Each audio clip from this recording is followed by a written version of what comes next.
So obviously, you guys know they traded Immanuel Quickley, but they didn't worry because they got the dog Deuce McBride, Miles McBride, the man who took the mantle from Javon Carter as a mountaineer, a West Virginia mountaineer who's an absolute defensive first dog. Then comes to the NBA and carries it on.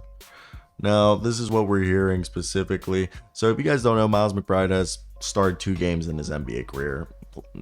Through 2 games in his last year in 22 to 23, 7 points, 1.5 rebounds, 1.5 assists, a steal.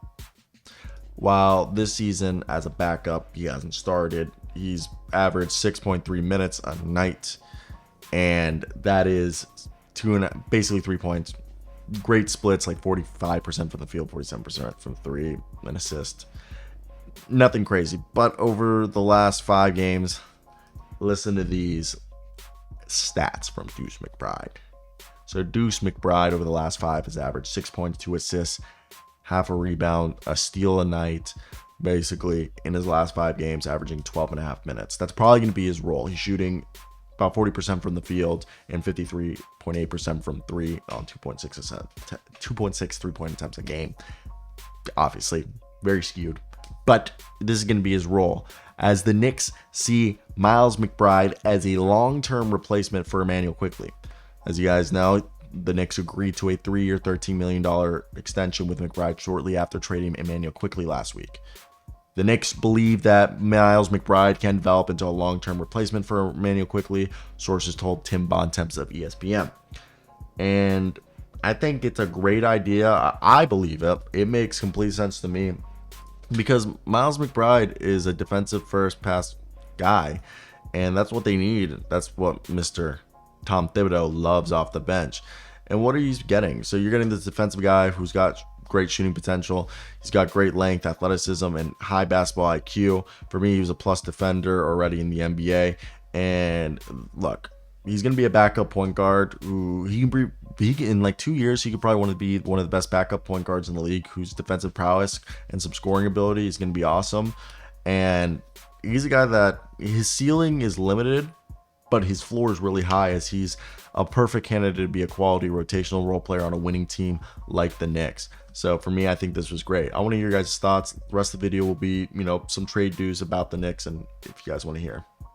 So the New York Knicks continue to want to make moves. They just traded for OG Anunoby, giving up RJ Barrett and Immanuel Quickley in a 2nd-round pick. As members of the New York office believe they have enough assets to trade for a significant player even after acquiring OG Anunoby, according to Ian Begley of SNY. The Knicks currently have up to 8 tradable first-round picks, including 4 of their own. The team also has several tradable eligible players, including Evan Fournier, Quentin Grimes, and his $18 million contract. Josh Hart and Miles McBride cannot be traded prior to the 2024 deadline due to the fact that they signed extensions. Now, we're also hearing that the Knicks will always have interest in Karl-Anthony Towns.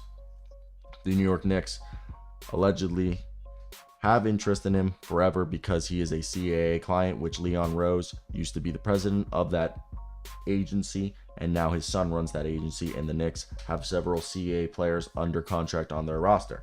The quote from Shams Charania on Run It Back by FanDuel TV is, quote, "The Knicks have all the flexibility. They maintain all their assets. They have 8 first-round picks to trade. I expect them to prioritize playmaking. They're always going to have interest in Karl-Anthony Towns. Nothing has materialized as of yet. They have the pieces, they have the contracts, they have the young players, guys like Quentin Grimes, that you can potentially throw into a trade," end quote, said Shams Charania.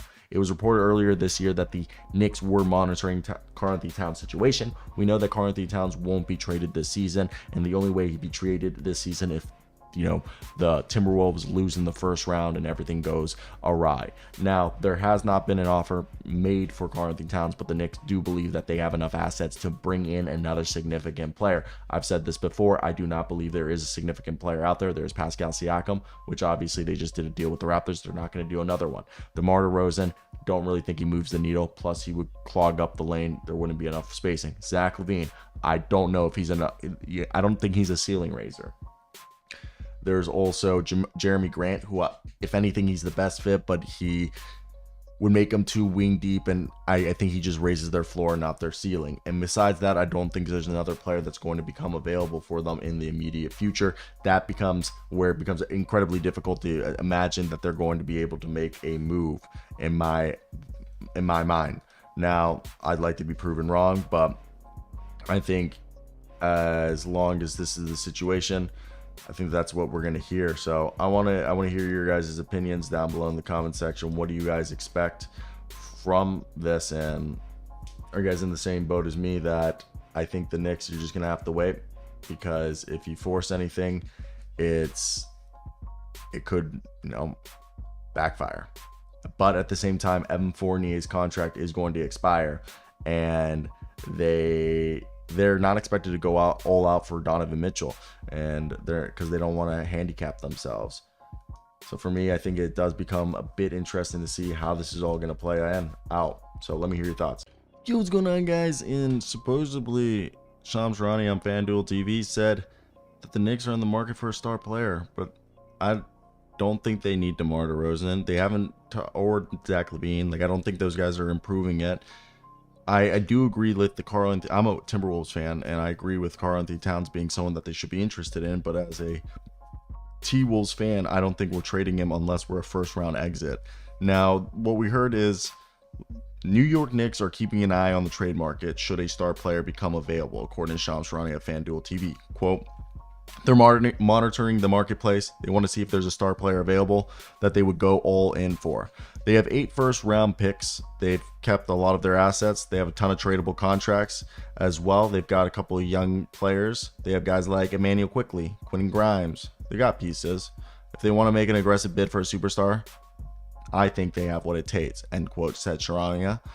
Ian Bagley of Sports New York said that the team has not engaged in discussions or advanced talks for either Zach LaVine or DeMar DeRozan.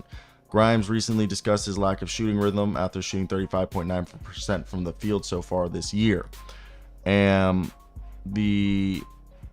it's interesting to see, like, what's it called, in terms of trade value or trying to figure out guys that are tradable.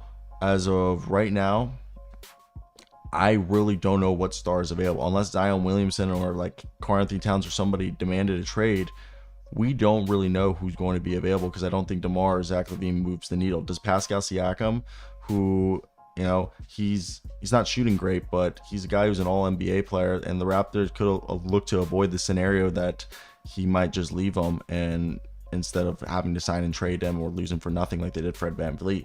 Now, I don't think Karl-Anthony Towns is moving, and I don't think Bojan Bogdanovic moves the needle either. So it starts to get interesting when you start looking around, like, who are going to be the guys to move the needle for this team that could be available, and it becomes difficult as Zach LaVine, his foot, he's out for several weeks with that foot injury, and his trade value isn't as high as it used to be, while DeMar DeRozan continues to hold up, as a great player, but I don't think either of them puts you over the edge. OG Anunoby's a guy who looks like an all-defensive honor again this year, and he's potentially, one of the best two-way players in the league, elite defense, and they could bring him back and get his, bird rights in free agency by trading for him.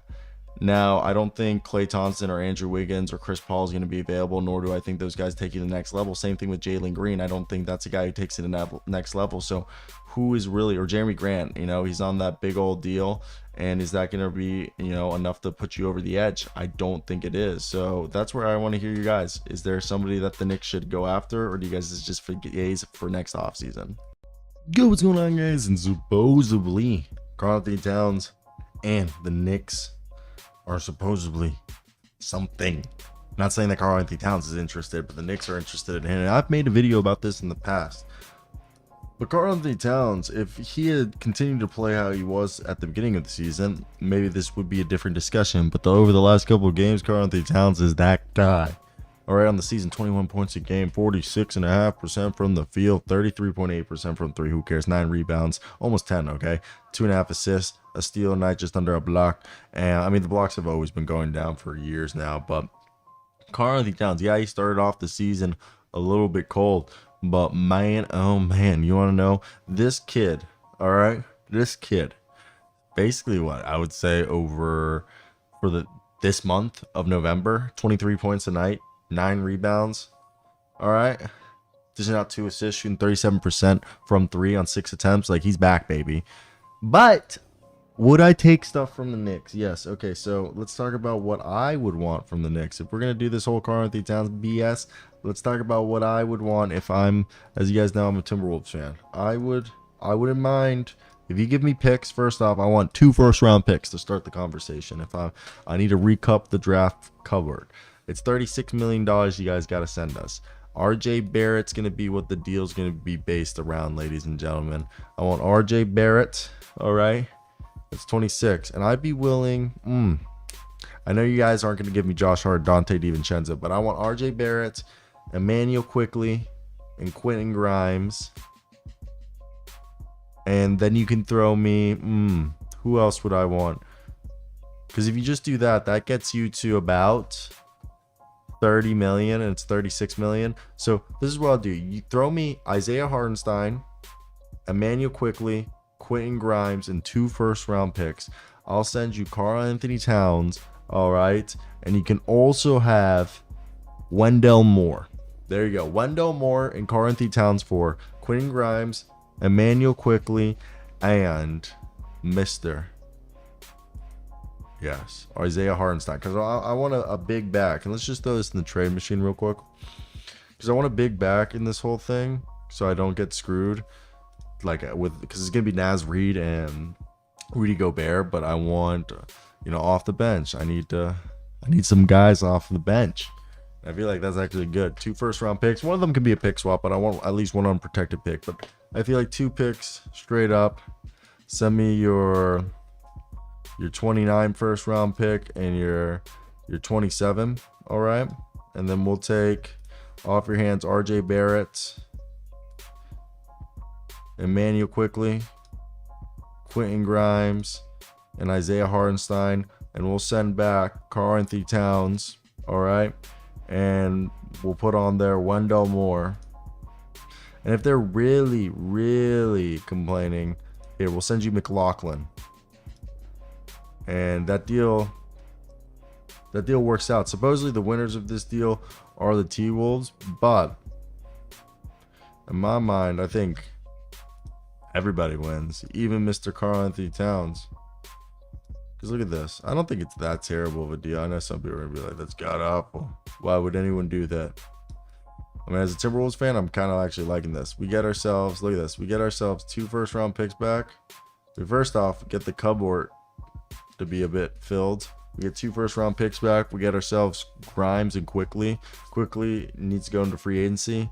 We got Isaiah Hartenstein as a backup big, and we get RJ Barrett. Now we have a starting lineup of probably Naz Reid, Rudy Gobert, RJ Barrett, and Anthony Edwards, and Mike Conley. Off the bench, Quickley, Grimes.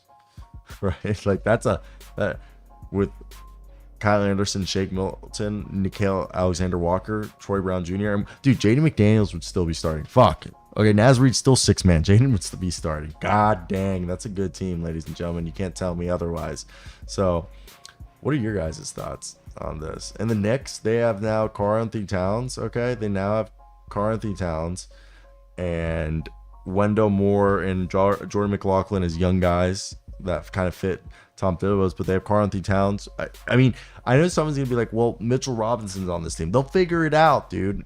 Throw Julius Randle at small forward. This definitely would have to be a 3-team trade. But let me hear you guys' thoughts. That's it. Goodbye. That'd be great. I mean, Karl-Anthony Towns and Mitchell Robinson. Maybe that's the front court. Julius Randle at small forward.